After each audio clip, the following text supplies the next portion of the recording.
Our next panel is The Rest of the Story, and it's moderated by William Marcus.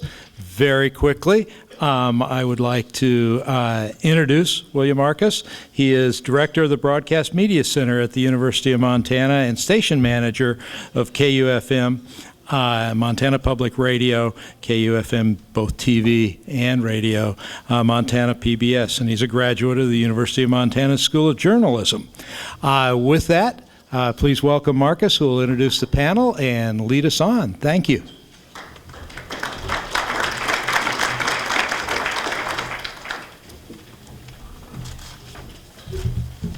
Good morning. We will have our presentations and then hope we have a good amount of time for some conversation as well. I grew up in Webo, Montana, which is that way about 600 miles, east of Glendive and north of Baker. And growing up, I always wondered why KFLN in Baker would announce what was on the menu at lunch at school. And we never got that kind of service in Webo. There was no local radio station, but the one down the road had, it seemed to me, a more local presence because people could find out really intimate things about their town and their kids' schedule by listening to that station. Now, if you go to a small town, you often go to the cable access channel, if there is one, and they'll always post the school lunches and those kinds of things on the cable access channel. In the larger communities, it's not that there's less local presence, but there's certainly a more general approach to the news there. If you're listening to KBOW in Butte, perhaps you're not getting the school lunch menu, but you're getting a larger picture of that community's news. Statewide TV networks, the commercial networks, Montana PBS, and the television or radio networks, Yellowstone Public Radio, Montana Public Radio, and certainly the Ag Network, give you a statewide view of issues that are important, whether it's Brian's Home Ground radio program or the Daily Ag Report. Those kinds of things matter to a broad cross-section of people. And then, of course, there are the national networks, which never pay attention to Montana, unless we don't want them to.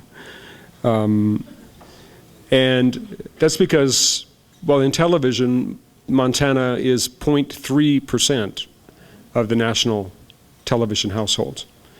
So there's really no economic interest for them to have any national story, really. So that's what we're here to talk about. This panel will address the challenges and opportunities facing radio and television today, both public and private.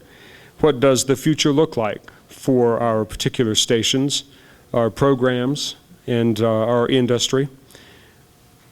We've asked the panelists to think about what, if anything, you plan to do differently in the future. Who is your audience and how are they changing? What are the various roles and responsibilities of the industry, the citizenry, and various levels of government in determining the future of the broadcast news? How will we continue to have an informed citizenry? All those questions and more addressed by our panelists, who I will introduce briefly. Of course, this is in your packet, so I'm not going to read it completely. But Ron Davis is the president of Butte Broadcasting, which owns stations KBOW and KOPR in Butte, as well as KANA and KGLM in Anaconda. He's on the board of the National Broadcasters Association and also the Greater Montana Foundation. Brian Kahn has been everything from a ranch hand to a boxing coach, politician. He's a lawyer, a journalist, a lecturer, and hosts Home Ground Radio, which is heard on Montana Public Radio and Yellowstone Public Radio across Montana and northern Wyoming.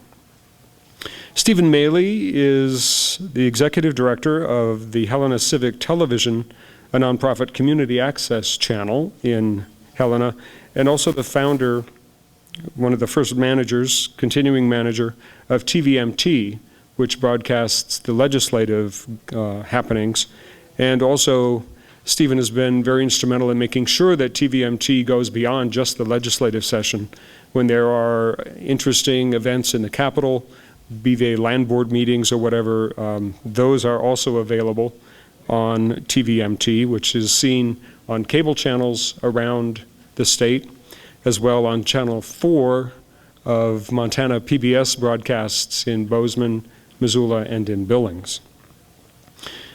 Greg McDonald is the president and CEO of the Montana Broadcasters Association, and one time my boss, back when he was the director of KUFM radio at the university. His responsibilities include maintaining congressional and legislative relations and all the issues related to free over-the-air broadcasting in Montana. And I would like to ask Ron to begin. We'll hear from everyone and then address your questions.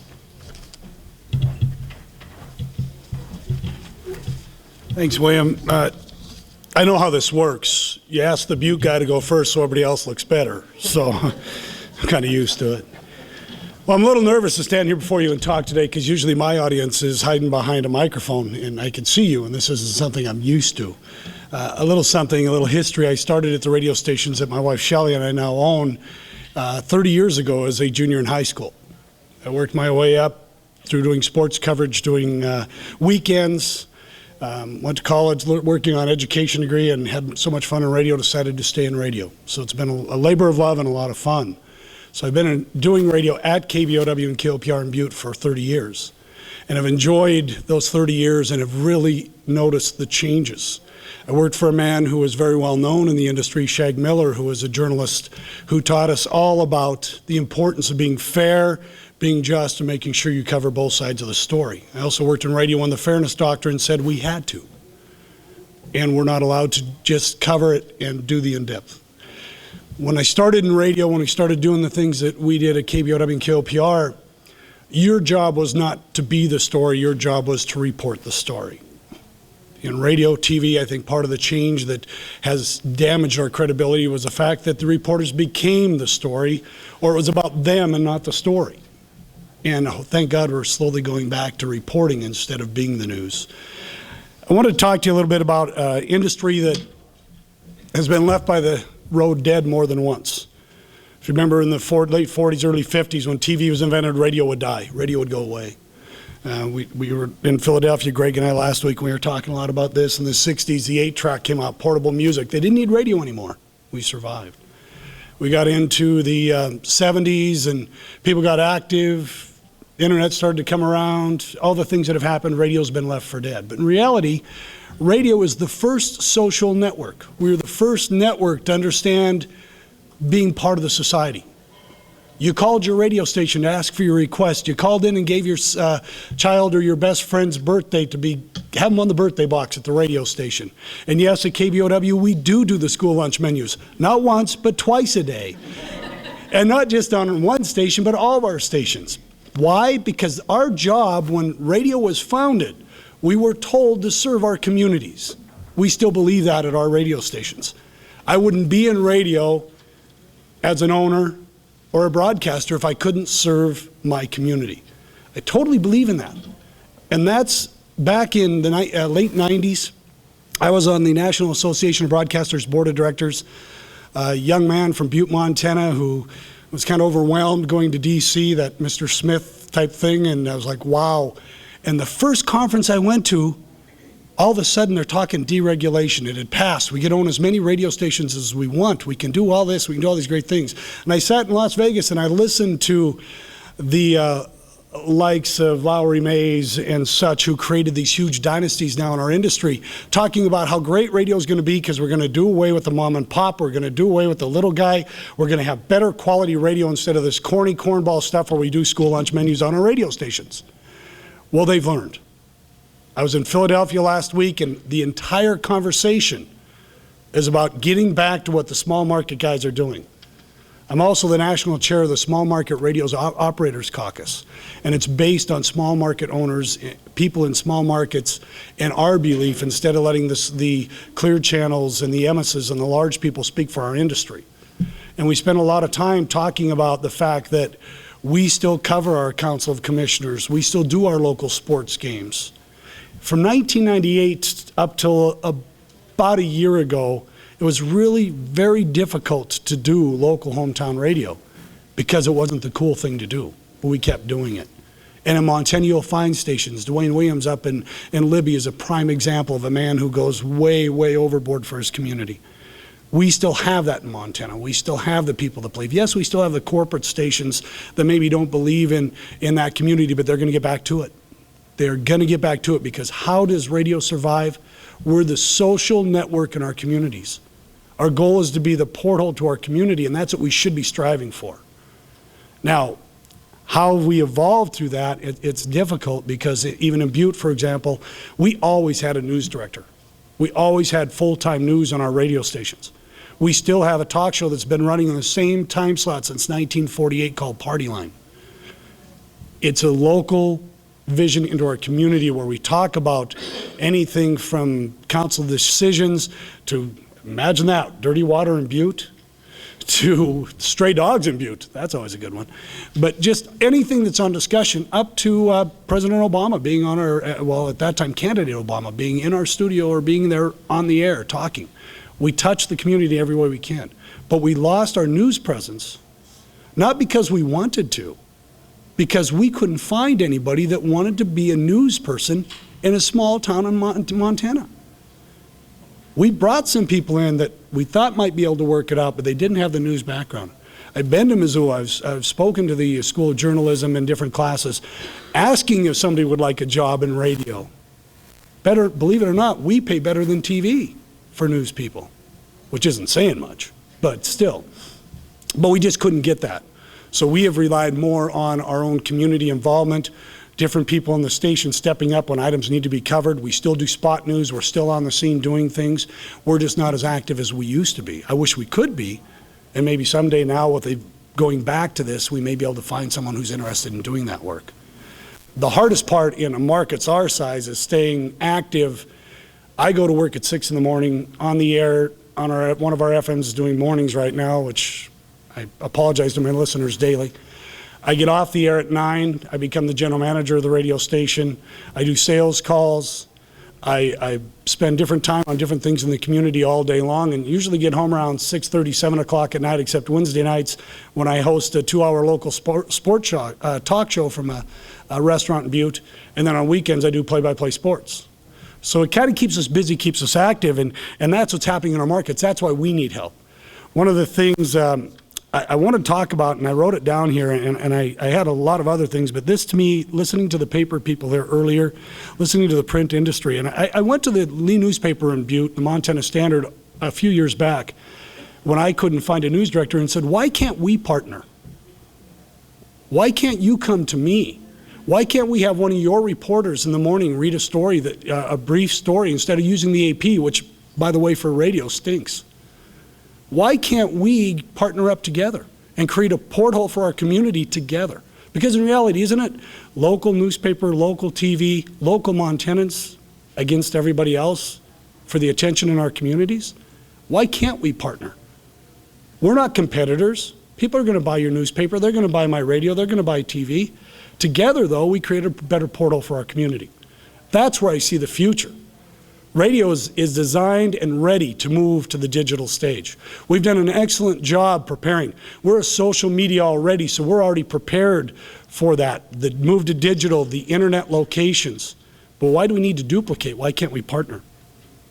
It's a concept maybe in a state like Montana that's so spread out with so much open space that might be a possibility for us. Instead of having to get a news release in one location, we can all share those things. It would be a great opportunity, I think, to save us all. I think it will help every one of us if we can get to that area.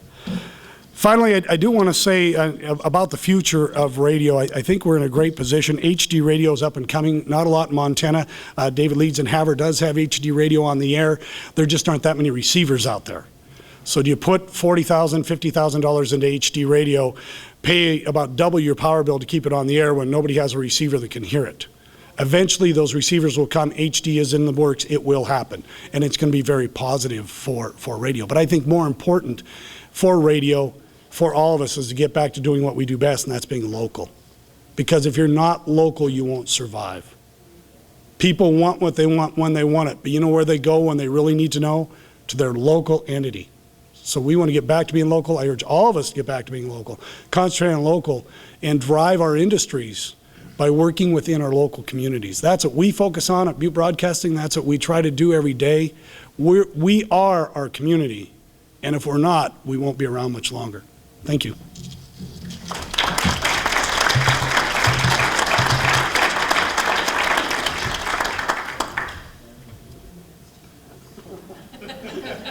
Anybody else want to do that? We can build this. Thank you very much. Trouble with coming to a good conference like this is as you hear speakers, you have to change what you're going to say, partly because they say it in advance, and partly because it stimulates your thinking. I'll try to do that in 12 minutes. I had initially titled this talk, "You Can Lead a Horse to Water, but You Can't Make Him Drink." I'll sort of stick with that. What I want to talk about in relation to broadcast media is what I think of as the intersection of conscience, commerce, and citizenship. If you didn't hear Mr. Peck last night, he quoted Burton K. Wheeler about the importance of a knowledgeable citizenry as being fundamental to democracy. It's a similar quote from Thomas Jefferson. A nation that expects to remain ignorant and free in a state of civilization expects something that never was nor ever will be. And if that's true, we face an existential threat to our society because it was founded on the premise of an informed citizenry. Mr. Peck pointed out that 60% of young people don't know where we're at war in the world. Couldn't name Iraq and Afghanistan. Something like 10% could find it on a map. Taylor Brown, Senator Taylor Brown, who's a longtime friend of mine, was here earlier. He told me he came back from a very intense period in the state legislature, living in that world. And people said, "How are you? What have you been doing?" Completely uninformed about what the work has recently been done by the citizen legislature in Montana. Recent college polls showed, this goes back about 3 years, high-end liberal arts college, 60% of the students thought either Japan, Germany, or Italy was an ally of the United States in the Second World War. They thought a section from the preamble of the Declaration of Independence was Karl Marx. I interviewed Sandra Day O'Connor a couple of years ago. I asked her what she thought it was the state of knowledge of American citizens about the role of an independent judiciary. She said it was dismal. She attributed it in part to the fact, in her view, that we don't educate our school kids seriously about the Constitution, as she said occurred during her young years and even more recently. And she said, I won't limit it to the citizens of the United States. The Congress of the United States are ignorant about the role of an independent judiciary. Fairly strong talk from Justice O'Connor. If that's a fair indication of the broad level of knowledge in America, civic knowledge, then we face an existential threat to our presumed structure, the intended structure of the founders. Now, we can't talk about this in isolation. I've said conscience, commerce, citizenship. We have a media structure in this country that is a business structure. And in the broadcast media, it goes back to the 1930s. I can't spit out the name of the statute, but establishing regulated use of the airwaves, licensed use of the airwaves, FCC. And in that initial legislation, the public interest is mentioned 34 times. And it was supposed to be a balance, the balance of individual business entrepreneurship and protection of the public interest. It is inspiring to me, I use that word rarely, to sit in an audience and hear Matt Gibson and the editor of the Show to Acantha talk in terms of journalistic integrity.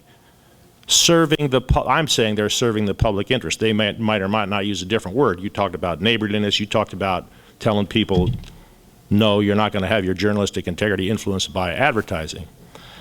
That's inspiring. That's where the line has to be drawn for this stuff to work. I regret to say, in my view, At a national level, the big-time media, it is not drawn there at all. It would be considered a joke to talk in those terms. And we're paying a terrible price. We have a consumer advertising-driven media. That's a fact.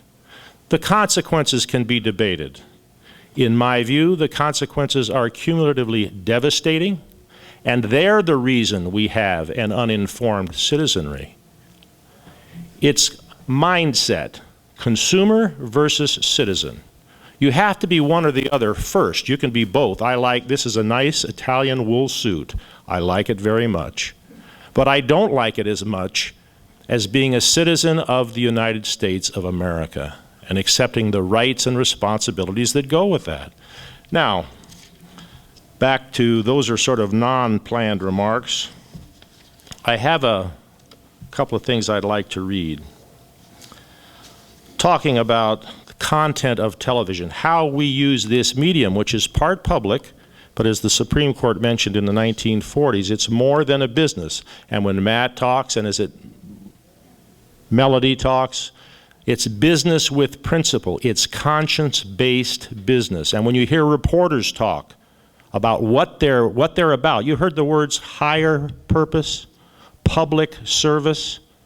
So what we have to do if we're going to use this dual model is find synergy, and right now it's out of whack. I'm going to talk about three things quickly in the 6.5 minutes I have left. Sexual content on television, violence on television, and advertising on television. My point is, cumulatively, the message that our children get from media, mass media, is you are what you own and buy, happiness through possessions, not what the founders had in mind. And we have entertainment-driven media rather than informational-driven media.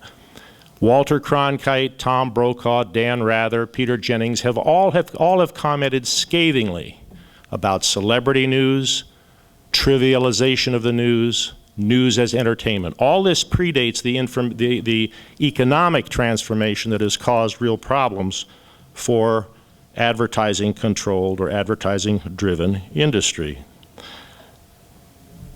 Adults enjoy watching different types of sexual programming, and one might argue they have the right to do so on television. The problem from my standpoint, I'm going to focus on the younger generation now, which is now older and older in relation to me. You can be 55 and be part of the younger generation. A lot of trash on television and a lot of violence. How much? A 1980 Harvard study found that the average American child, by the time she was 18 years old, had seen 18,000 murders on television. 20 years later, they repeated the study. Now kids see an average of 24,000 murders. That's just the murders. The sex on television, I don't watch a lot of television, but a few weeks before I was writing this, I was flipping channels. I only have 20. And a program came on a Saturday afternoon on TBS, and I watched some bikini-clad teenage girls rubbing each other's stomachs with some kind of oil, moaning seductively. The male hero then this is of course low drama, pulled a prank on his rival. He had the girls give the villain a jar of cream for his face, and after the boy eagerly rubbed this on his cheeks and lips because it was sunburned, he was told it was semen. Now, that's television, folks. In 2007, Pope Benedict said, "Any trend to produce programs and products, including animated films and video games, which in the name of entertainment exalt violence, or the trivialization of human sexuality, is a perversion."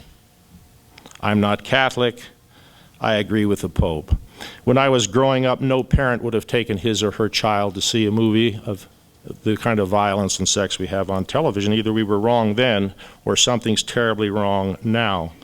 It's driven by market share. I will call it the consciouslessness aspect of business, a relentless system. A very close friend of mine was formerly the head of a major movie studio and a top table TV executive. He's a fully honorable man, qualities uncommon in the industry, a man of great integrity. I sent him a speech I was making a few years ago from which these remarks were excerpted. It included the comments I just made. He called me. He doesn't normally telephone me. "Why are you giving the talk?" he said. "Why all this focus on the media and television?" I said I was speaking out because I believed it was necessary and that as a country we needed to confront the issue. There was silence, and I realized he wasn't happy about what I was saying. So I said, "Bill, I know how deeply you love your grandchildren. Do you believe that what is on TV is good for them?" There was a long pause. He said, "No, I don't. All of us in this business know it's shit, but we don't know what the hell to do about it." Top guy, colleague of Michael Eisner, all those players in the 70s and 80s. That comment reflects the human tragedy we all face, honorable people trapped in a system of our own making. Now, my argument here is if you look at what's on TV and the message of the ads that are behind it, you have to at least entertain the prospect that what we are doing to our children is undermining their sense of citizenship. We're creating in them the idea of entertainment is a very, very important purpose in life. I would argue far more than citizenship. We're creating a consumer trivialized mindset. And I think when we talk about the problems of news as a subset of an advertising-driven enterprise, we have to recognize the tension. Now, it's not an inevitable conflict, as is shown by Matt and Melody and many other people in this room. You can do for-profit news as a business or for-profit media and maintain principle and conscience and purpose. You can also do the opposite. And it's my view that the further away you get from the humanizing, socializing elements of the local community that Peck talked about last night, where people sit across the table, you face people face to face. You just spoke about people calling in with the birthdays. Those kind of things may sound trivial, or lunch menus. They are not. They are the lifeblood of human relationships. I was just talking with a young woman here about her work in plays. It sounds like a little of a stretch. It's a form of media. People like to go to plays because they see the real person. It has a humanizing effect. It's different than seeing a play on TV. These are difficult questions. My point here for this discussion would be, if we're concerned about the erosion of media, we cannot simply focus on the business model question, as important as that is. If the advertising model, I'm looking at the clock, 15 seconds, if the advertising model won't work in its current form, we're going to have to come up with another model. Innovative people will do that. The one thing that is not included in that discussion is the central issue of conscience and integrity, and the responsibility of mass media and we citizens who have the right to influence its content, to ensure it strengthens an informed citizenry and the citizenship that is essential to the survival of this type of nation. Thank you.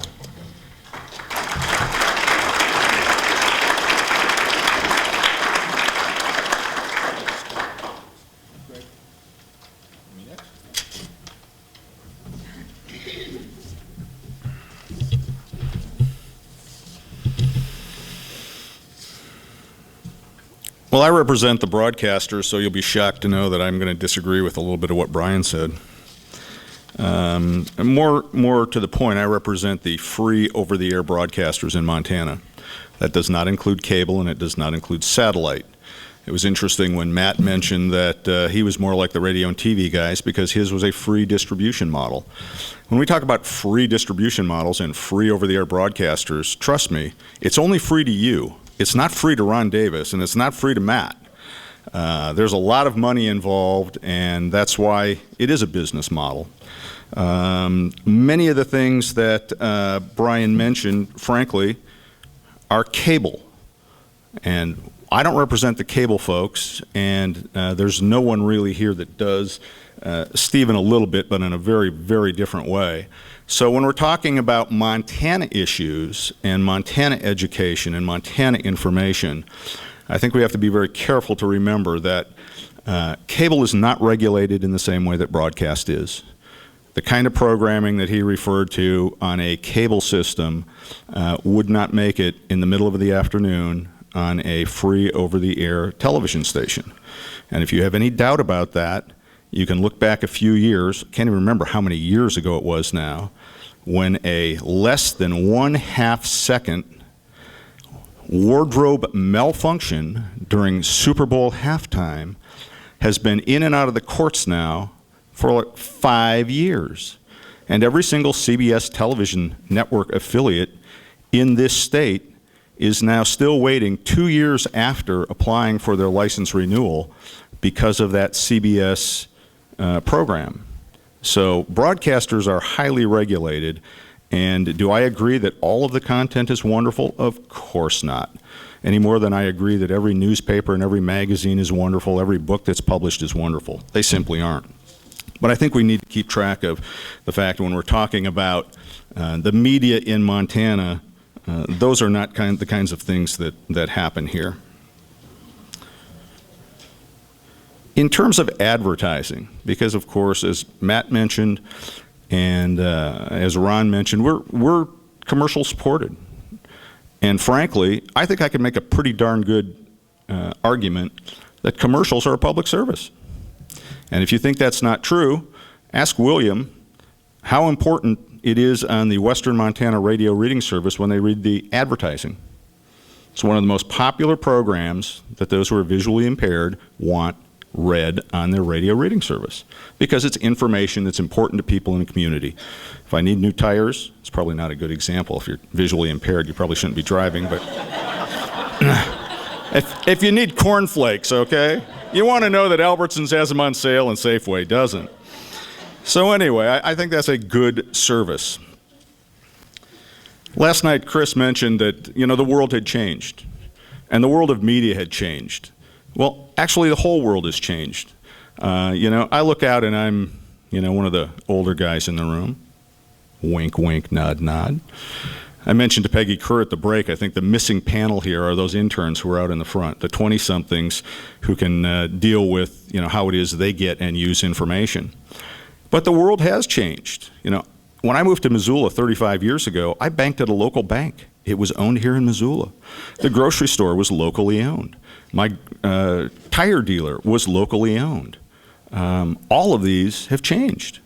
And all of the radio and TV stations were locally owned. That's not true anymore. Some are not. It doesn't mean it's necessarily better. It doesn't mean it's necessarily worse. It's different.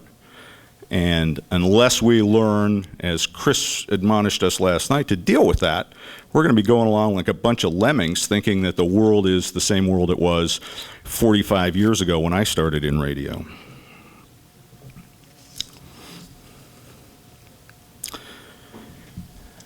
"35 years ago when I moved to Montana, there were 8 radio stations and 1 television station in this town. Now, Missoula has grown, but it hasn't grown enough to support 22 radio stations and 6 television stations. That's a fact of life. It's expensive to do media. And so when we look at, and the most expensive component in radio and television is news. There's no question about it. It is personnel intensive. It takes a lot of resources. And so to assume that in a town that could barely support 7 commercial radio stations to now support 20 of them doing all of those wonderful things is naive. Why do we have that? It's not because of consolidation. It's because the Federal Communications Commission and the United States Congress said there's this big bunch of spectrum out there and we should be making money on it, so go auction off as much of it as you can cram into every market. So when you look at the notion that somehow this is all free to the world, keep in mind that the last 3 radio stations that bought at auction from the federal government the right to operate spectrum in this town paid over $1 million for that right before they ever hired a person, rented a studio, bought a transmitter, put a tower up, and started doing programming. Over $1 million in Missoula, Montana, just for the privilege of running radio stations. I don't know what the annual fees are. Ron could tell you because he had to pay them about 12 days ago, if he paid attention to the FCC notice. But all of these stations also pay annual regulatory fees. So you put that on top of it, and you can start to understand and see that, this is not a free enterprise to anyone. So the fact that it's a business model is the one thing that I think makes sense. Talked about consolidation. Ron talked about it a little bit. Consolidation, for those of you who don't know, there was a time not too long ago when any individual could only own 2 AM, 2 FM, and 2 TV stations in a market. The determination was made back in the 80s that that didn't make sense anymore because there were so many more options to get media and stations were allowed, and it's not a giant free-for-all. You cannot own all of the stations in a market, despite the fact that some people claim that you can. There is still a limit based on the number of stations and the size of the market. What it has done is allowed many stations that would have gone off the air to stay on the air. They've changed their model because they share facilities, they share engineering, they share sales staffs, they share a secretary, they share legal counsel, and every one of them has a legal counsel. So they're able to do that. So that does not make it an inherently evil thing, because before deregulation and before consolidation, approximately 20 to 25% of all radio stations were failing every year, meaning they went off the air.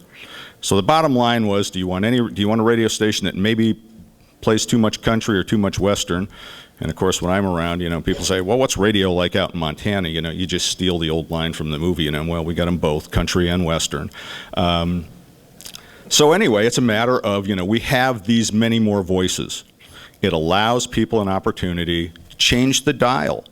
One of the interesting things William mentioned that we worked together at the university, and when I managed the station, it always drove me crazy because I get phone calls from people. Why do you have that children's radio program on?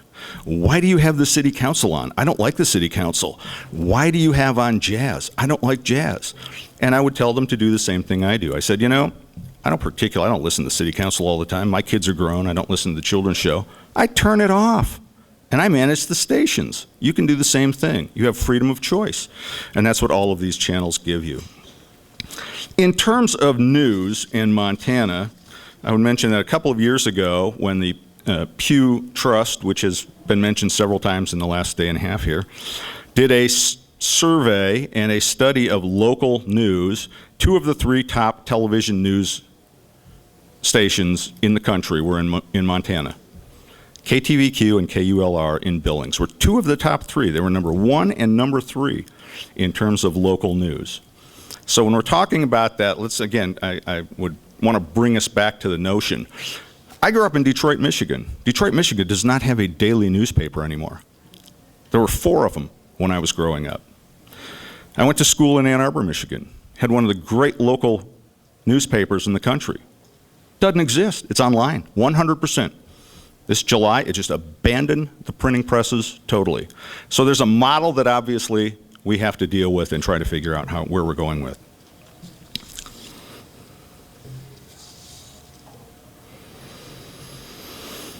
One of the other things that, everybody's talked a little bit about, the economic problems that have happened nationally.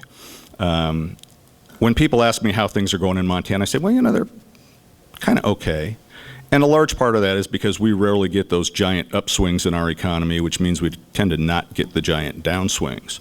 But in terms of television, I would tell you the meeting of the perfect storm came for us last year when, under federal mandate, every television station in the country had to convert its analog signal to digital. That was a very expensive proposition. Most stations at a very minimum, $500,000 up to $1.5 million to $2 million for a small market station. And when you're talking about small market stations, you're talking about every station in Montana. The largest market in Montana is Missoula-Kalispell. It's number 165 out of 210. And the smallest market is Glendive, Montana, market 210. It costs as much to buy that equipment in Glendive, Montana as it does in New York City. Probably costs more because in New York, those companies own multiple stations and can get a volume discount. Glendive, it's not happening. So when you look at that and the cost of doing business, it becomes very, very difficult, which is why it's important that we start looking at and why stations are doing so much online work, why they're maximizing the content that they have, much like the newspapers are. You take the content that you have, you've been delivering it one way, you're not going to turn off your over-the-air signal, just as the newspaper, as Jim mentioned, you're not going to stop sending the physical newspaper to the people who still want it, but we need to figure better ways, better models, so that we can continue to reach those interns out there on their iPhones. And that iPhones, you all saw the thing, iPhones just downloaded its 2 billionth application. That's a billion since last spring. So it's amazing, what that different model is out there. So anyway, I guess the bottom line is, do we have a crisis in local news or information in Montana? I don't think so. I just think we have an opportunity to start looking at different ways of doing business, keep what we've done that's worked, figure out what we're not doing that can work, and go from there. And that's true across the board, whether it's our friends in the newspaper business or radio or television. So thank you very much.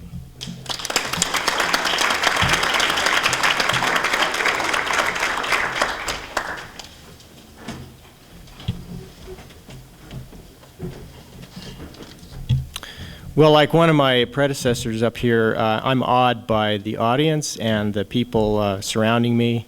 It's a privilege to be at a Wheeler Center conference. I want to begin my talks. I have some notes to refer to and then some remarks reflecting back on Chris Peck's presentation last night. But I want to begin with an aside. I'm on the board of directors for the Montana Center for International Visitors. It's based in Bozeman. It's a nonprofit. And we host delegations from all over the world about 16 times a year. And it's become routine for those delegations to be brought from Bozeman to Helena. And when they get to Helena, I get to take them through the state capitol, which is a truly beautiful, inspiring building to live and work in. And I have so much fun telling them about the statuaries in the capitol, Jeanette Rankin, Mike Mansfield, the painting that Charlie Russell painted, the one and only in the House chamber that is reverential toward Native Americans in Montana. What I didn't know until this morning is that Burton K. Wheeler was the model for my favorite political movie of all times, Mr. Smith Goes to Washington. So now I have new material. I won't bore myself, as I do often. I'll be able to tell people from the Middle East, from Asia, from China, everywhere, about these people that are truly heroes in our political history. And there are no villains in that building, save for George Armstrong Custer, who evolved to become a villain. It didn't start that way. Anyway, I'm from a very small community access television station, a cable station in Helena. It's Helena Civic Television.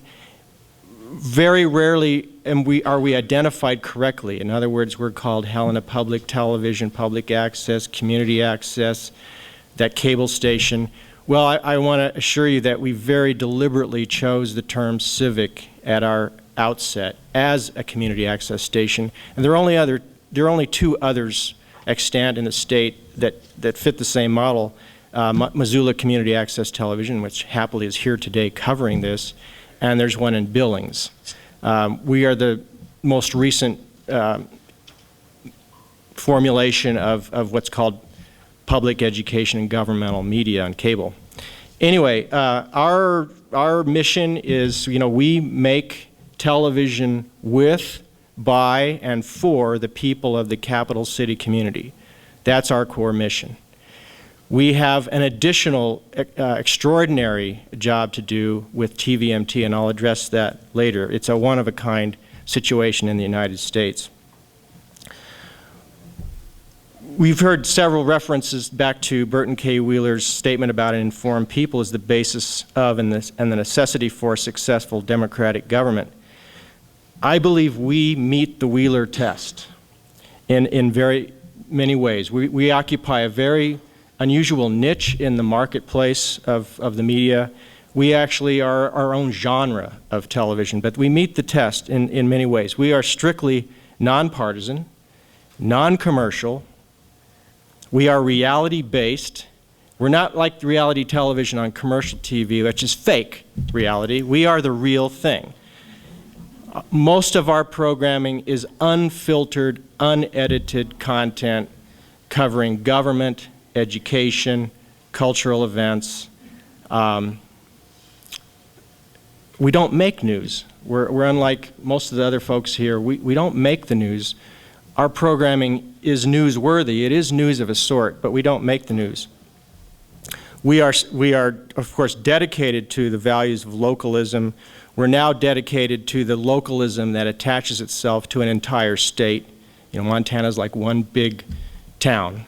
And many people are related, they know each other, but there isn't a whole lot of easy ways to know what's going on a statewide basis. And we're also, at Helena Civic Television, we're trying to create an intersection of local people, local ideas, local issues, and global realities. And that's where these international visitors come in to play. We put them on TV when the State Department allows that. We entertain lots of people who are traveling the world and bringing back stories, contributing to humanitarian endeavors and that sort of thing. We are relatively inexpensive. We are paraprofessional journalists of a sort. In other words, we aren't journalists. I don't profess to be a journalist, although I'd love to be able to claim that title, and I love being in the company of journalists. But we're paraprofessionals, and we enable citizen journalism to happen on a routine basis. We are a platform for citizen journalists. Those citizen journalists are, in a sense, a self-selected elite. They're competing with each other for the public's attention. And what's really rare and special and scary about public access is that it's unregulated, and strictly speaking, anybody can put anything on public access. That's one of the reasons why we are not in a crisis, like the woman from Fort Peck. You know, I'm always scared. We're always in danger of going out of business, but we're not in a crisis. And I think a large part of that is because we started with and stuck to the civic television mantra. And so a lot of the problems that public access stations have all over the country and are going out of business daily is because their mantra is free speech television, which attracts a whole different sort of citizen journalism than civic TV. We fill the void of 2 channels now with a lot, city commission, county commission, school boards. We have yet to put the school lunch menus on, but I'm going to do that. It's, you know, we're a little slow. Very popular. Yeah. We are inherently fair because most of what you see on our channel is unedited, unfiltered. It's not somebody telling you what happened. It's the legislature in action. It's the city commission in action. It's the school board in action.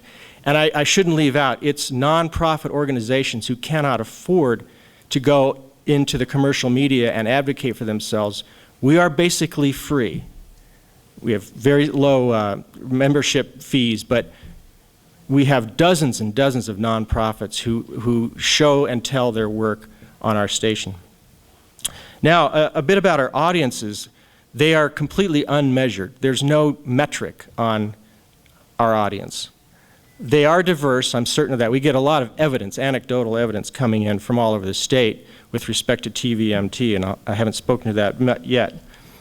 We know that there's a lot of retired people who have the time to spend watching unedited, real-time coverage of state government and local government. We probably aren't reaching very many of the younger people, and I want to step back and say I'm so happy to be representing the younger generation, according to Brian Kahn. I'm sticking with that. We know, our programming is never going to be on somebody's cell phone, but it will be the subject of Twitter communications. In other words, people are going to be talking about with each other what is on community access, civic television, and that matters. We are piped into schools. I'll briefly explain. TVMT is like C-SPAN for the state of Montana. We have a production facility inside the state capitol, We have cameras and sound systems in every single hearing room. During the legislature, we cover 3 or 4 events simultaneously, every single floor session, every of the House and the Senate. When they're not in session, every interim committee meeting, Supreme Court oral arguments on occasion, the land board, stuff like that. All of that is being video streamed and is available in every school room in Montana. So to that extent, we think we're reaching some young people with some important content. Quickly, my time's rapidly diminishing. I want to say something about what Chris Peck raised last night.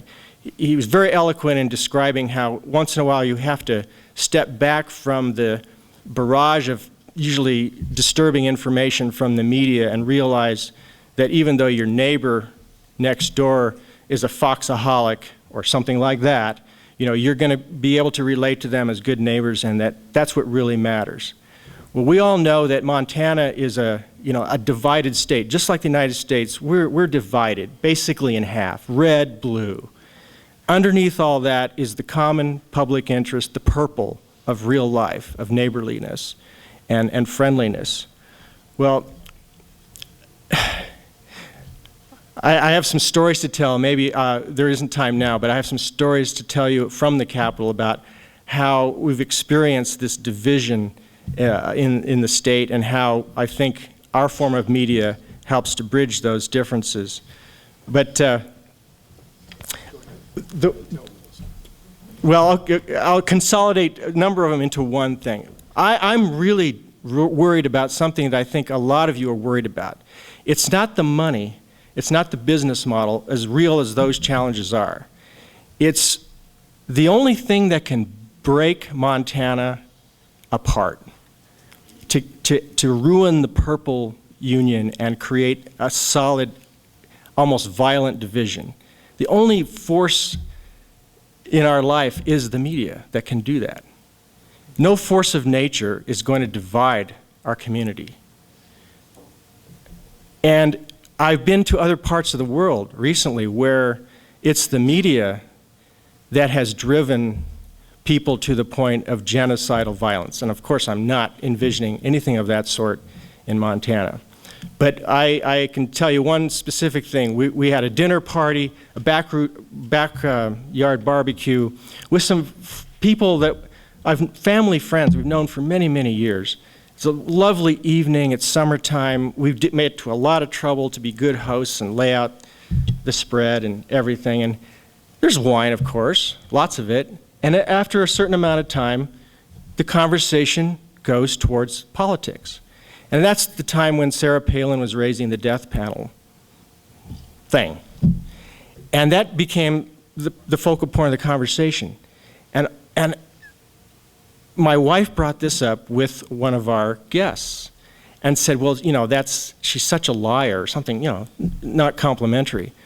Well, that led ineluctably, but scarily and surprisingly, to our guest saying to my wife, the hostess, why do you hate Christians so much? My wife took that as an insult. The party was over. And there are other examples of this sort of thing that I've experienced that scare me.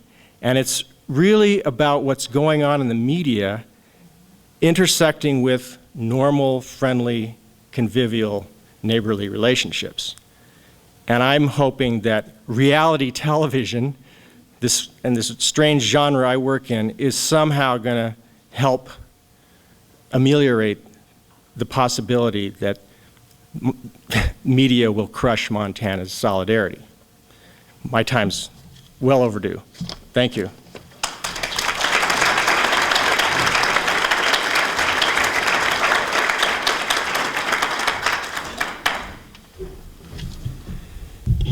Before we move on to some questions, let me try to briefly sum up what I heard, anyway.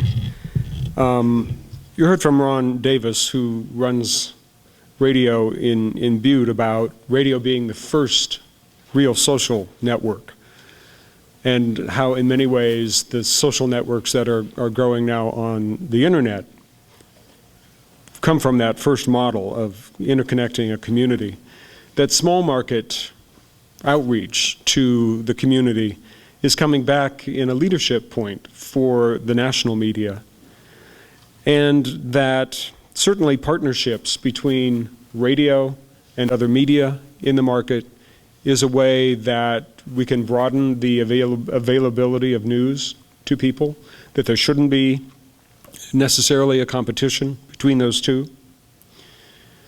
Brian brought up the idea that consumer-driven media is in conflict, perhaps, with conscious-based business, that the sex and violence and commercials on television really do endanger the citizenship and the ability to be a good citizen. These men may all argue with my synopsis here, but Greg's answer to that in many ways, that much of what Brian was speaking to was on cable, which is not regulated. Broadcast is highly regulated, and as a representative of the over-the-air free broadcasters, he's keenly aware of those regulations.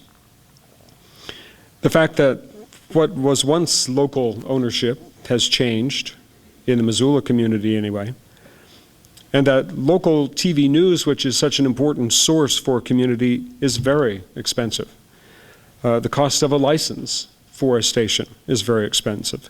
So a business model driven by advertising certainly makes sense, and in some ways is a public service. There are new models that are bringing digital broadcasts, although perhaps a mandate brought it, but yet we have the promise of digital television, and also iPhones and new devices. Is it a crisis? Well, it's also an opportunity. And Stephen talked about civic television, which is with, by, and for citizens. It is nonpartisan, non-commercial, and reality-based in the best sense of that. Unedited and unfiltered, which Stephen, I think, intriguingly characterized as thus inherently fair.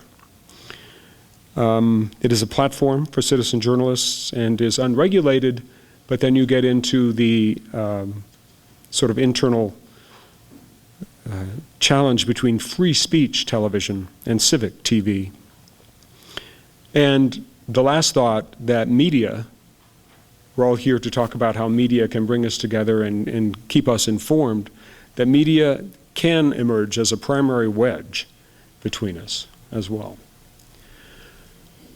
I'd like to have some questions, and please use the microphones so that the television signal will have the, could someone get a microphone?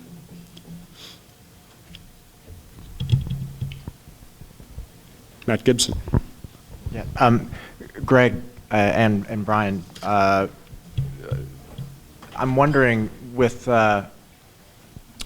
television having no hope of charging its subscribers more or its audience more, the way newspapers are hoping to make up lost advertising revenue, what are your alternatives?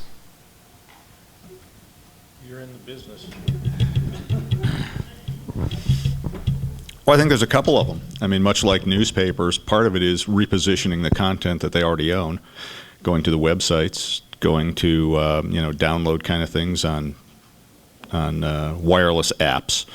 And by the way, of course, we were wireless before wireless was cool. Radio was wireless in 1922. So I certainly think that's one of them. Peggy mentioned we had a nice chat last week about the issues of finances and business and downsizing, and just like most of the papers in the state, most of our stations have gone through a small downsize. I guess that's the nice way of saying let some people go. Part of that is able to be done by attrition, certainly, people who are ready to go, ready to retire, looking to move on and not replacing them. And a large part of that's made possible by technology. Interestingly, 2 years ago at our annual meeting, Barbara Cochran, who was then president of RTNDA, and her husband John, a White House correspondent for ABC, were our guests. And John was sharing with our journalists what was happening at ABC. And I mean, John has been doing this a long time. I mean, he's a senior statesman of the business, so he's been around a long time. Used to be at the networks. They would, at a minimum, send out a 4-person crew to do a single story. And he said at ABC, a year before that, they had come in and said, here's what's going to happen in the next 12 to 18 months. There aren't going to be any more crews. If you're going to be a reporter, you're going to learn to shoot, you're going to learn to edit, you're going to learn to produce your own story, you're going to reposition it for radio and the internet. If you're not interested in doing that, then you should know you've got about 12 to 18 months to find a new job. And interestingly, John was one of those guys who said, wow, he thought it was a real cool challenge and has gone on to do that. And that's made possible by the fact that, sitting on a tripod back in that room, back in that corner, there's a little camera about, half the size of a glass of water that my guess is probably an HD television camera, and you can buy them for about $600 now. I just came from a show where you can literally, and you guys want to think it's really fun to do television, for $4,000 you can have a television studio in a box, and I'm telling you, it's a pretty kick-butt piece of product, and it will stream live, and it is all high-definition television. So for $1,000 worth of cameras and $4,000 in a new tech, you can have a TV station if you can get a license. So, I mean, I think that's basically it. It's everybody's looking. It's not unlike what you're doing and what the newspaper guys are doing, looking for different models, different ways. I don't think there's any way that that TV stations are ever going to get to charge for what they have. We have managed to get a little bit of money, a little bit of compensation from the cable people who have carried traditionally for no charge the broadcast signals. So those are all options that are out there. It's a challenging time.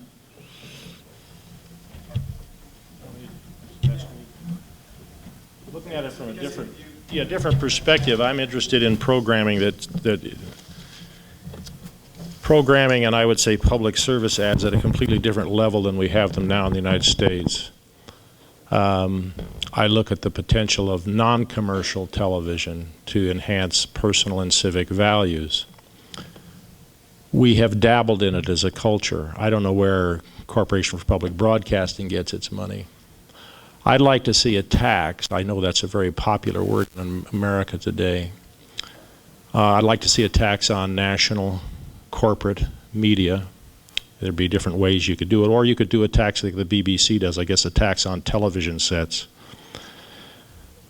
Where I left off is a few years ago data was $150 billion a year was simply the value of the advertising buys for national broadcast media. I don't think it included cable.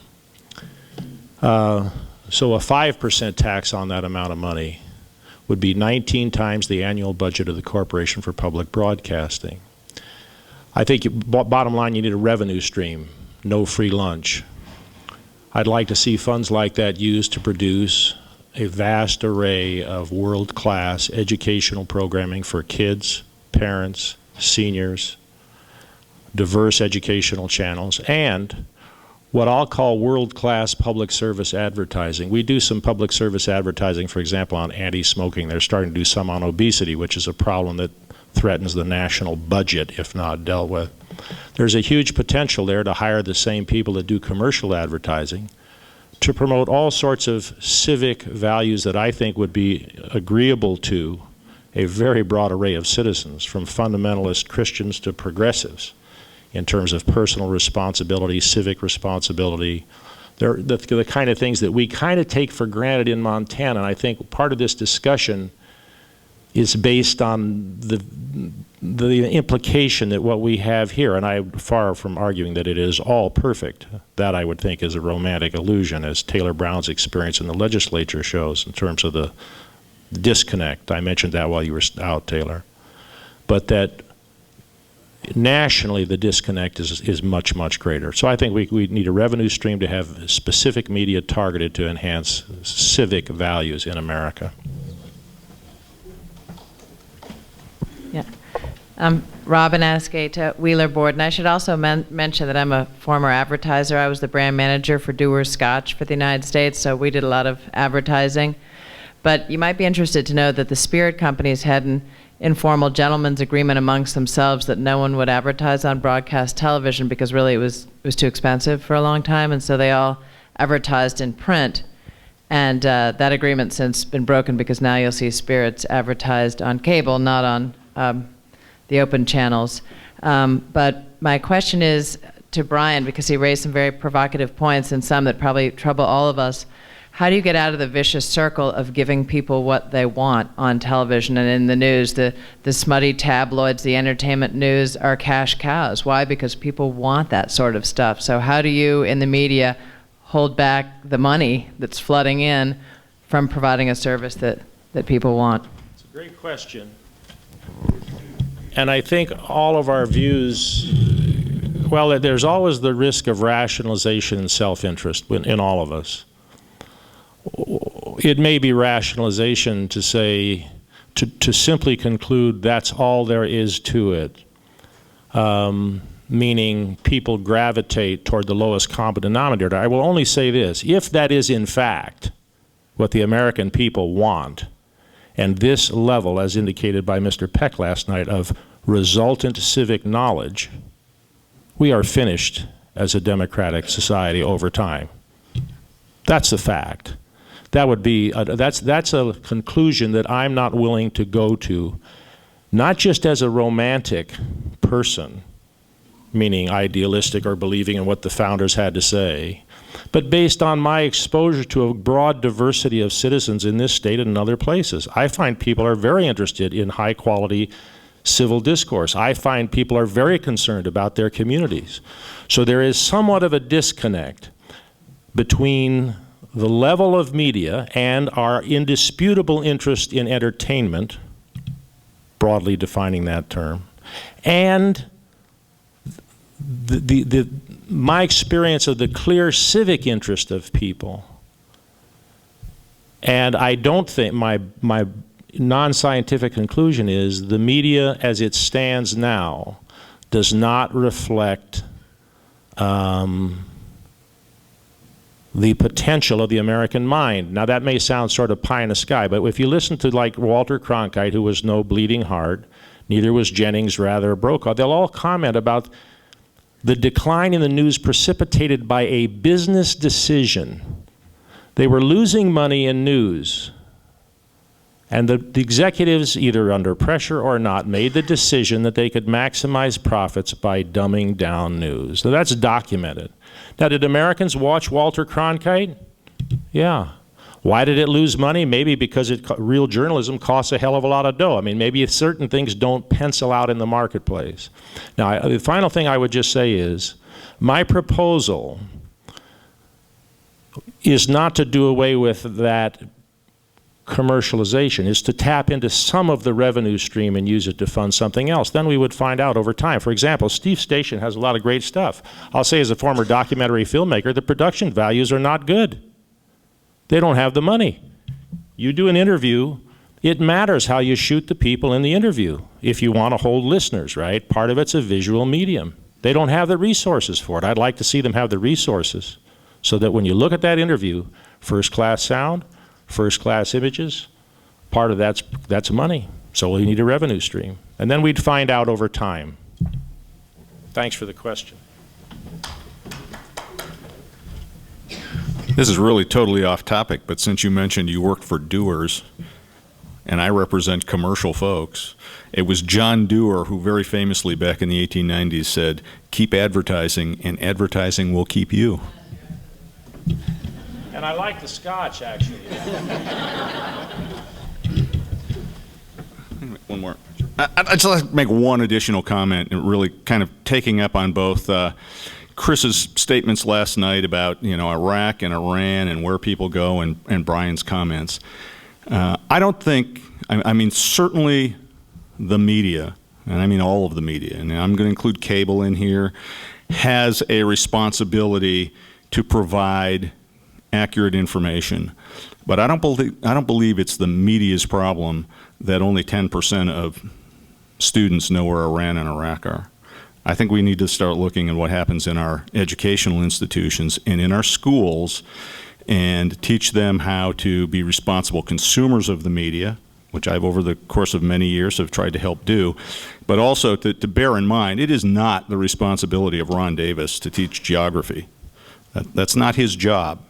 It is the job of our schools, and I think that's one place that I would hope that we continue to direct our attention in terms of news coverage is what is the job that's happening, because it is certainly a disgrace. I remember sitting on an airplane in leaving Salt Lake City on the way to Washington, D.C. a few years ago, and the woman seated next to me, who was a teacher, that's what's really frightening, wanted to know why I was in Salt Lake going from Montana to Washington, D.C. And I thought she was confused about how hard it was to get from Missoula to a lot of places by air. And as I talked to her more and more, I realized she was confused about where exactly Montana was, because when I said, just where do you think Montana is? She said, well, isn't it down there by Florida?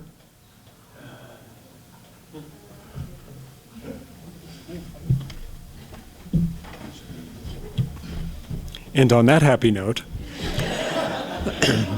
I represent Montana PBS as well, which I always like to note is one of the cooperative efforts between MSU and UM.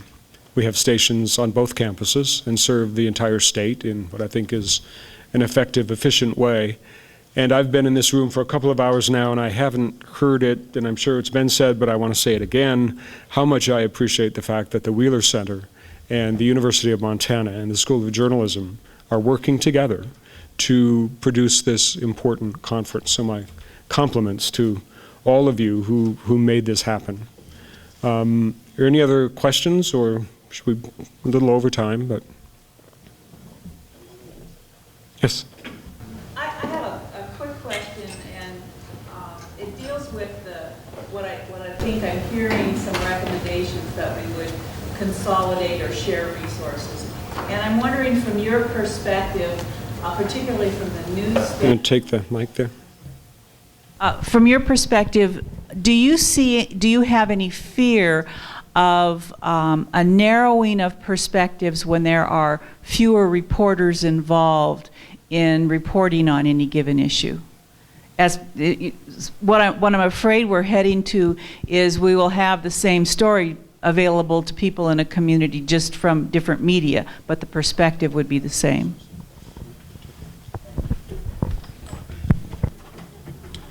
That already has happened with the Associated Press, because most radio stations, at least from our aspect, in the state of Montana use Associated Press as the main news source. So it's already happening. I think by partnering with each other, with Associated Press still involved, we can open the window a little bit more, in my vision. Because if a writer for the Montana Standard comes on and we do our morning news at 7:30, and at this hour, Montana Standard joins us for the news, and they read a couple of the stories in an abbreviated version that are in today's Montana Standard, you're getting a different view on the news you may be reading from the Associated Press. But right now, we're already, at least in radio, in my vision, we have already shrunk, and we're an Associated Press that has, well, right now, I read news every morning, and half, if not more, of the news is not Montana, but yet it's called Montana News on the AP Wire. Montana Sports, we had one story about Big Sky Players of the Week, but the rest was from Colorado and Washington. You cannot get Frontier Conference scores. You cannot get stories about Frontier Conference football games. Those things are already happening. So I think by sharing, we have an opportunity to open that window back up, at least from my point of view, from an independent radio station, and speaking for small radio stations all over Montana, which most of us are, that are still doing news. It would open up additional views. Overall, I agree it could get that way if a TV was carrying newspaper, but if we're all still doing our news but then sharing it, I think it'll open up some additional views. And my final pitch, I guess, for localism is cancel your satellite radio contracts. You don't need satellite radio in your car, really. When you drive, when you drive around Montana, don't listen to satellite radio. Listen to the local stations. Listen to the Deer Lodge station. Listen to Shelby. Listen to what those communities are saying on those stations.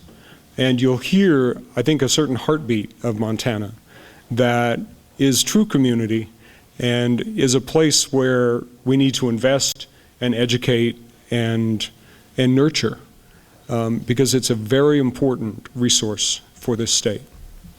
So, thank you. Thanks to my fellow panelists.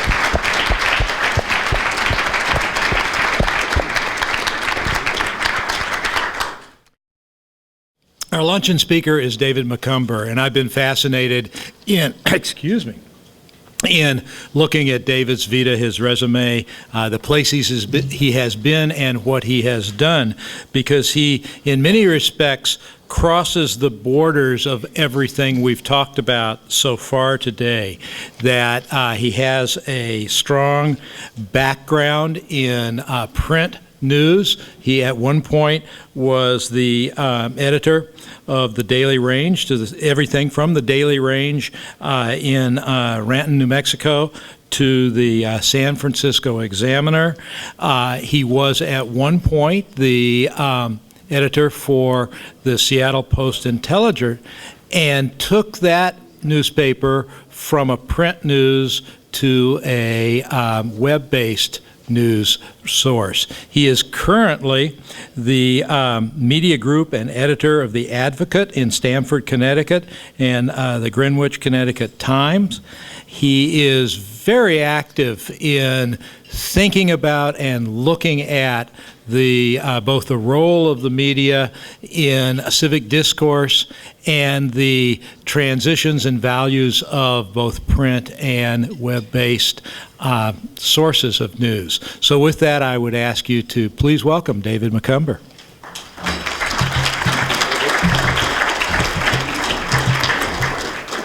Thank you so much. It's been a little over a decade since I left Montana, and it will always be home to me, so I very much appreciate the invitation to come home for this conference. And the subject we've gathered to discuss is so important to our democracy and to our society going forward that I believe we all owe the Wheeler Center a debt of gratitude for recognizing the need and conducting this conference. So thank you very much. I've spent most of that time out of Montana working for one of the West's greatest newspapers, the Seattle Post-Intelligencer.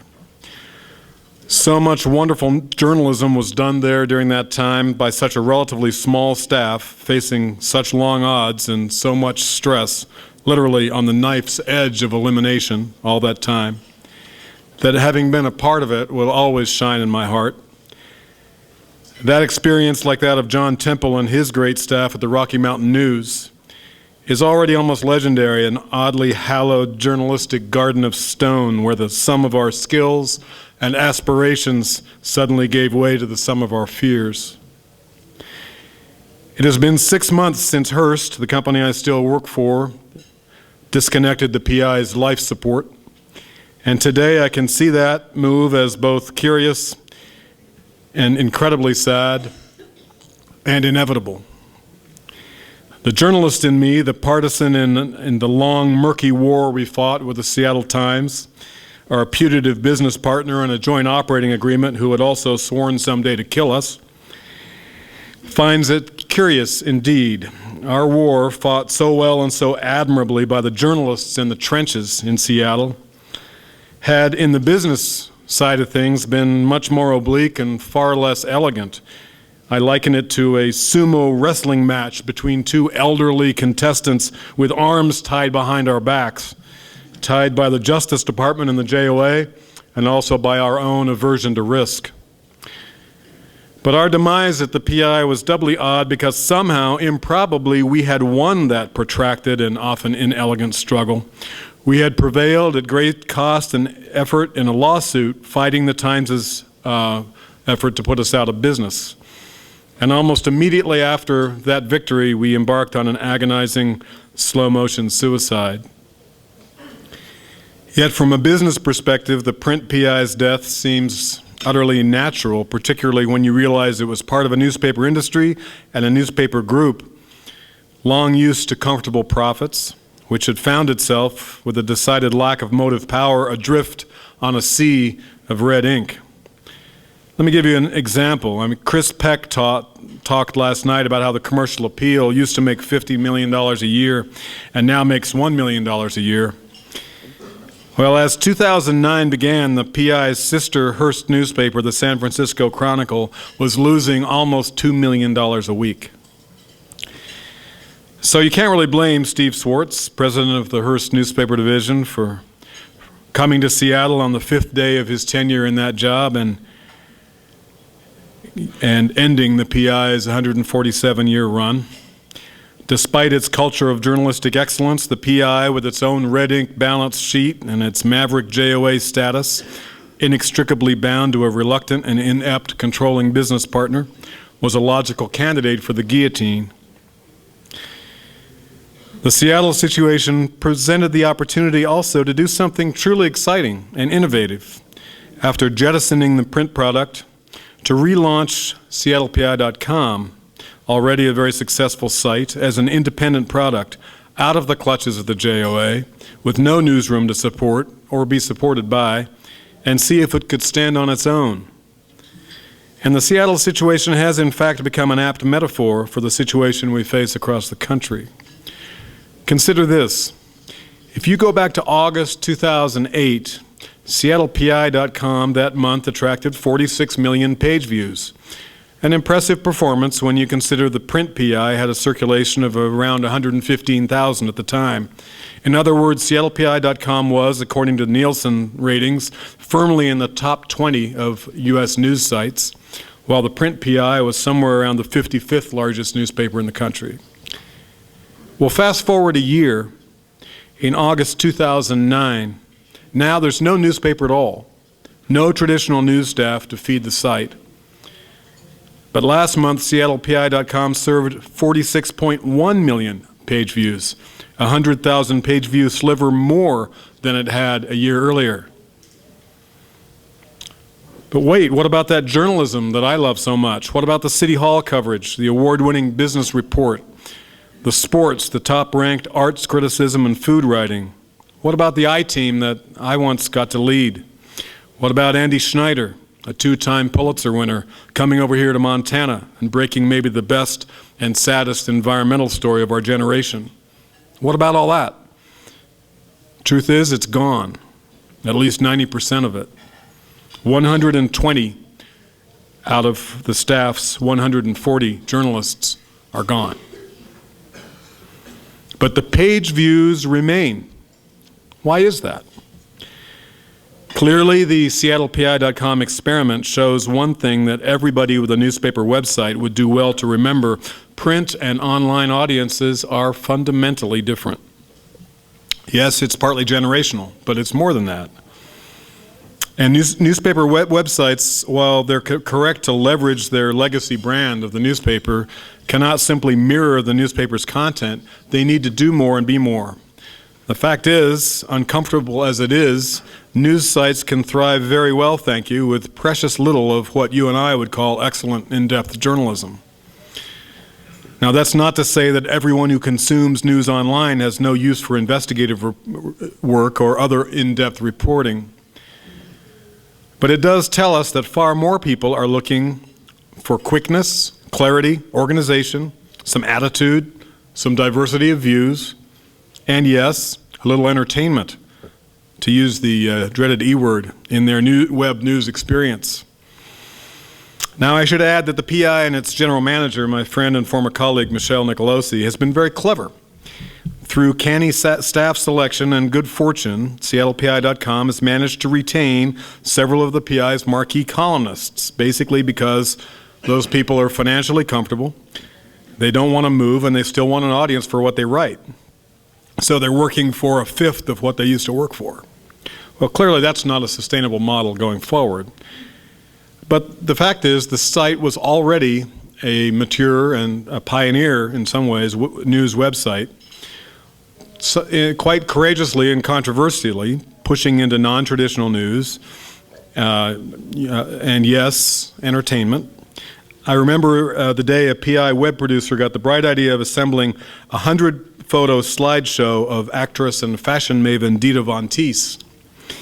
The gallery did 5 million page views in 6 hours. And the Seattle Times complained rather churlishly that we were overtaxing their servers with our twaddle. Well, you know, that is not why I got in this business. And so those of us around the table at the news meeting that afternoon were a little bemused. We didn't know whether to feel real smart or a little sleazy, so we did both. But we did begin to see clearly at the PI that print and online audiences were different. Oh, how we wooed the audience we wanted or thought we wanted in print, the young and the hip. In the process, how we tortured the audience we really had, the old and the hip replaced. We pandered to the first and dragged the second, grumbling along for the ride. Newspaper demographer Hazel Reinhardt told me once, the only way newspapers can get rid of their older readers is to kill the cat when they throw the paper. Otherwise, those readers will stay with you until they, or you, die. I used to curse the obituary pages in Seattle. There went another 24 readers every day, just like clockwork. Hazel told me one other thing back in 2000 that I remember to this day. She said, saving the PI will take bold moves, and American newspapers don't make bold moves. Oh, we tried for bold moves. We brainstormed and prototyped and skunk-worked over and over again. We worked with industry leaders like the Readership Institute and the Media Management Center. And when we'd show our proposed changes to Hearst Brass, they'd look at a money-losing newspaper mired in a dysfunctional JOA with no control of its business fate, and they would decide that bold moves were pretty much irrelevant. To Hearst's credit, I believe the company is much more interested in boldness and innovation today, realizing that it's the only way forward. So, meanwhile, back at seattlepi.com, the 20 remaining journalists are working their butts off. They're posting breaking news above all else, putting up photo galleries, user-generated content, Twitter feeds, and they're blogging like mad ferrets. I love them for it. The results are impressive. No JOA split, no newsroom anchor weighing them down, good traffic, a nice little business. So what then is going to become of print if journalism as we all knew it isn't really what's driving traffic on news websites? Well, you heard it here first, or I guess second after Chris Peck's talk last night. Print is not dead. Print is, in my view, becoming more and more of a boutique product, a cream of the demographic niche instead of a mass market vehicle. And that's okay. For the admittedly fewer and fewer people who consume their news in print are committed to it, they're addicted to it, and if it's good, they will pay for it. These readers care, as you and I do, about local and global journalism practiced at a high level. News, traditional, well-executed news, has a high value to them. I heard a couple of things recently on NPR. One made my blood pressure spike, and the second brought it back down within acceptable levels. First, an online news pundit said, journalists have to get over the thought that they should be paid. Poets don't get paid very much for what they do, so why should journalists? So as I started to hyperventilate and bash the power button on the radio, I stopped when I heard Mark Bittman, a food journalist who writes so well for the New York Times. He responded with some acerbity, news has value. It is a commodity, people need it, and they will pay for it. And he's right. But this goes to what Chris Peck was talking about last night. As a society, what we have to get over is this nascent concept that journalists and journalism are not valuable. To some degree, it's our own fault. For decades, the same decades, incidentally, during which print readership inexorably declined, we have massively undervalued our product. As recently as 2001, we sold the PI for $0.25 a copy on the street and charged even less if you allowed us to spend the money to deliver it right to your door each day. If readers didn't want a 7-day subscription, we'd give it to them basically for free for the price of a Sunday subscription. We telemarketed and pressure sold circulation starts that were going to people who really didn't have a relationship with the newspaper. Advertisers began to realize that. They began to realize the newspapers were printing tons and tons of copies that, truth to tell, nobody wanted, and charging the advertisers to be in them. But now, the readers who really do still want print 7 days a week delivered to them will, I believe, pay what it's really worth to them. Not the $3 or $4 a week we're asking for them now, but $10, $15 a week, more, 20, 25 in some markets. They will, in a very real way, subsidize the cost of the journalism they seek. It's a much more direct and sensible economic model than the circulation churn carousel newspapers have been on for so long. I'm less sanguine about the corollary that says they'll also pay big bucks for the best content kept behind a paywall on a news site. Now, the Lewiston paper aside, and I know and love Butch Alford, and it worked for the Tribune, but in most places I believe that train has already left the station. Paywalls are too antithetical to the culture of information on the web. Look at the New York Times failed experiment with Times Select, where they tried to charge people for their best columnists. I just don't think you can put that genie back in the bottle. Hearst, my company, and others feel differently, and they're trying. I hope I'm wrong. We'll see. So the boutique print products, the niche products that daily newspapers, I believe, are becoming, will they be supported by a packed newsroom full of journalists as they were in the past? I don't think so. We're never going to have newsrooms the size we once did. As Chris alluded to last night, other content sources will have to play in the mix, and smart editors will avail themselves of them, including nonprofits and foundation-supported journalistic enterprises like the ones we see springing up today. But still, as Sherry Devlin from the Missoulian, who I'm sure will tell us, and others, with staffs half the size or less of what they used to be, we're going to have to make choices. We're going to have to figure out what we're not going to do. You know, Peggy talked about doing more with less. And, you know, absolutely, everybody's going to have to work harder. But we also have to realize that at some point, you don't do more with less. You do less with less, and we have to make choices. We have to decide what it is we are not going to do and what new and different things we can do to attract readers. And remember that we owe our surviving newsrooms a clear path and good leadership. As I visit newsrooms in Hearst and across the country, I see journalists with survivor's guilt and also with a great fear that in order to keep their jobs, they're going to have to do everything they used to do and everything that used to be done by the people who used to sit at the now empty desks next to them as well. And that's clearly not realistic. So if we have 3 or 4 or 6 reporters where we used to have 10 or 15 or 20, how do we best deploy them? What content will really assure a stable, sustainable future? Well, here's one way to think about that and how to prioritize for our new reality.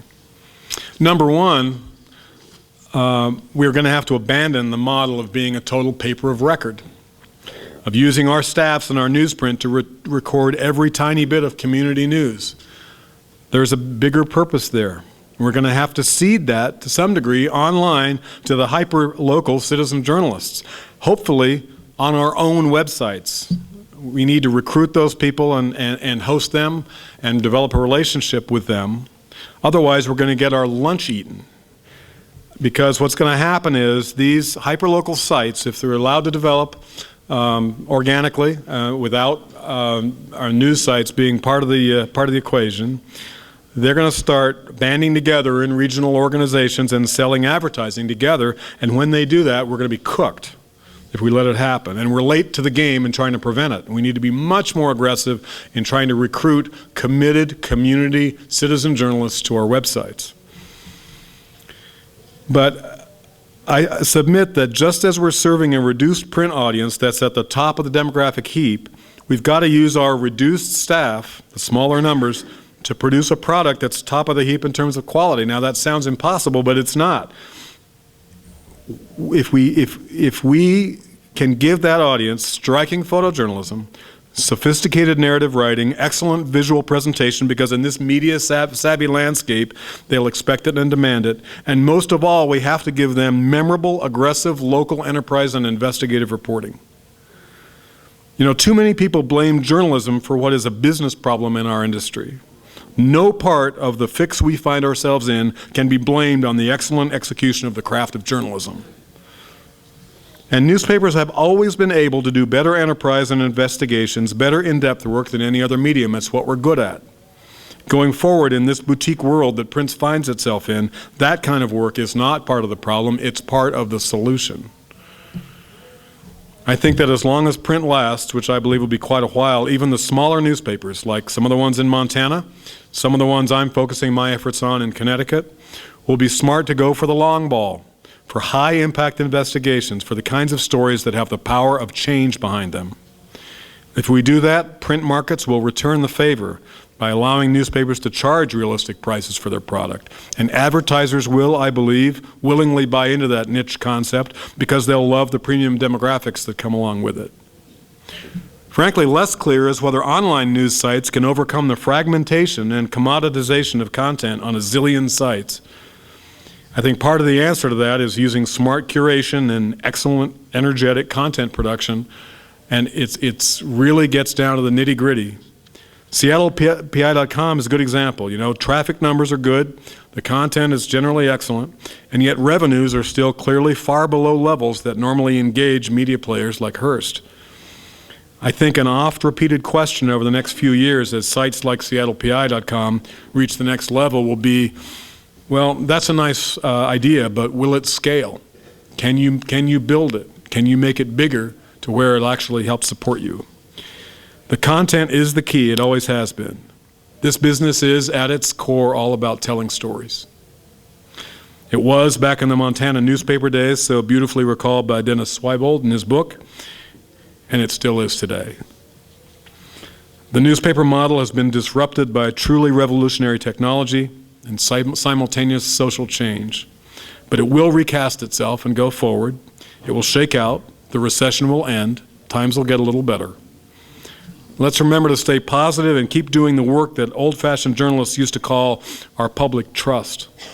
As the mayor told us this morning, journalism is a higher calling and public service. And I challenge the big media players in Montana, Lee, Gannett, Pioneer, and others, to insist that their newsrooms set the bar high and do this kind of work. You know, too many good journalists with investigative skill sets have been the first to be laid off or bought out to cut costs because often they've been around a while and their salaries are higher. And that's a cold-blooded recipe for disaster. We need to push back a little bit to our corporate bosses. You know, and certainly my corporate bosses will tell you that I do that to the point of being a pain, but think about in a newsroom the size of the Missoulians what one more reporter means. One more reporter means that you can break somebody loose to do a 2-week investigation or a 2-month investigation maybe sometimes. You know, yes, it costs a bunch to do news, but in the final analysis, it's what we have to sell. And, you know, there are some innovative ways to do this too. One of the things I'm kind of proud of in the Hearst universe is we've got a woman who's the general counsel of Hearst Corporation. She's pretty much of a firebrand, and she fortunately is very passionate about investigative journalism. So right after she got to Hearst, she took all of the pre-publication legal review and the access legal questions and all that stuff. She took it in-house, hired her own bunch of lawyers and began to do that work in-house instead of contracting it out to outside counsel. In the process, she saved a startling amount of money. And so what she did was go to the CEO of the company and say, look, I'm saving in the 7 figures here. I want you to put some of this back in the newsrooms. And so the year after she started, we got the word, you can hire an investigative reporter or editor in your newsroom. We'll underwrite it. The only requirement is that they have to have a national reputation, which is pretty astounding. Now, that was a few years ago when things were a little better than they are now. But one of the other things she's done is when we win an access case, when we fight to get documents and we get them, and the court assesses sanctions or penalties to the recalcitrant agency. She takes that and puts it in a slush fund, and she finances investigative efforts with it. One of the things we're doing is combining efforts between all of our newspapers now on investigative projects, and I'm happy to say part of my job is helping to do that. And we recently, 9 Hearst papers collaborated on a national project on medical errors, and the shocking project that it basically documented the fact that medical error is the 3rd leading cause of death in the United States, the 1st leading cause of accidental death. More people get killed by their doctors in hospitals than die in traffic accidents in this country, and it's unconscionable and it's fixable. And so anyway, that's the sort of work I'm talking about. And that's not just a Bigfoot national project. In every one of those 9 newspapers, we localized it by going out and getting local examples and telling local human stories. So there are some innovative models out there that we can use. And if those of us making news decisions and budget decisions take this to heart and free our newsrooms to do this work, indeed demand it of them, we can not only survive, but I believe we can leverage our niche status and our new cost structure and create a true journalistic renaissance. It's in our power to do that, and we need it in Montana and across the country. Let's do our best to see it through. Thank you.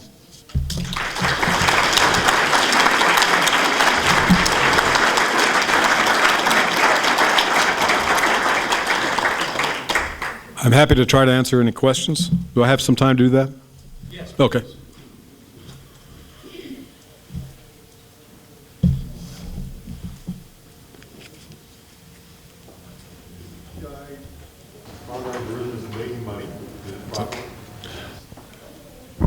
Yeah, it's making a little money. It's in the black, which is more than we can say for some of our newspapers right now. It's just not making enough money to be a major force, but it's in the black after 6 months, which is pretty good. That was your question?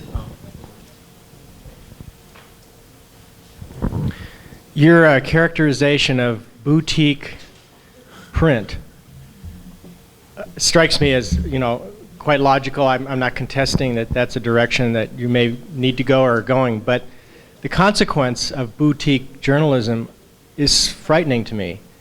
And when you're talking about newspapers charging a genuine cost to their customers, $25 I think was the top number per week, we're talking about people who are willing to pay more for that fine piece of printed work than they pay for phone, high-speed internet, and television in a month. And that means to me, these are well-to-do people. They tend to be well-educated people, and so at the apex of our society, our well-informed minority, what happens to the mass? Yeah. And it kind of goes back to Brian's warning, that we're going to lose our form of democracy in this realm. The sort of Kurt Vonnegut player piano model. Yeah. Well,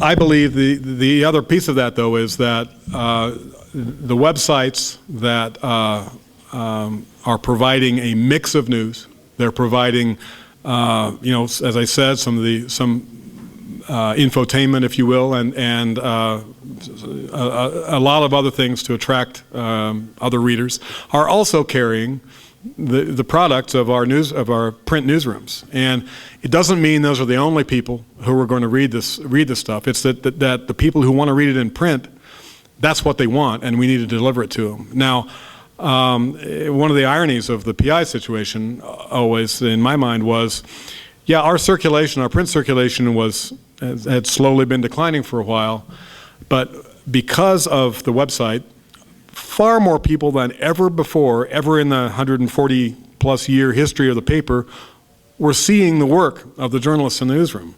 That work had greater influence in the community than it ever had because of the size of the audience. And the thing to remember is not circulation, the print circulation by itself in a vacuum, but it's readership. How many people are reading what you produce? And so from that standpoint, I'm not quite as concerned about that. Given the polarity that seems to be developing nationally around a variety of issues, is there a strategy to be employed by the media in general to try and decrease this polarity, to try and bring people together? I see an incredible fractioning of national unity on the basis of a whole lot of things. Is there a strategy? Well, you know, I really believe that we're sort of, you know, we're swimming in dangerous waters when we begin to develop business models like Chris talked about last night, where we're preaching to the choir, where we're whipping up the true believers on either side of the issue. What we really need is what, you know, somebody asked Chris about, what about objectivity in journalism and fairness? Fairness is hugely important. Objectivity is almost a subjective term in some ways. I mean, objectivity, to me, most issues are not black and white, one side, the other side.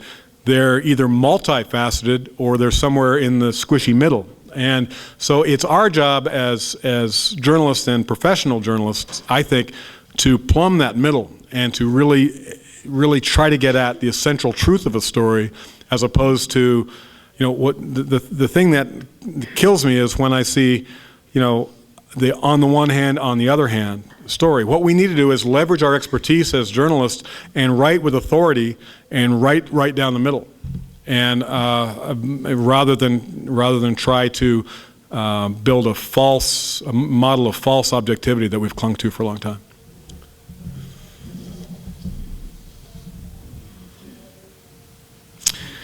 Thank you very much. Thank you very much, David.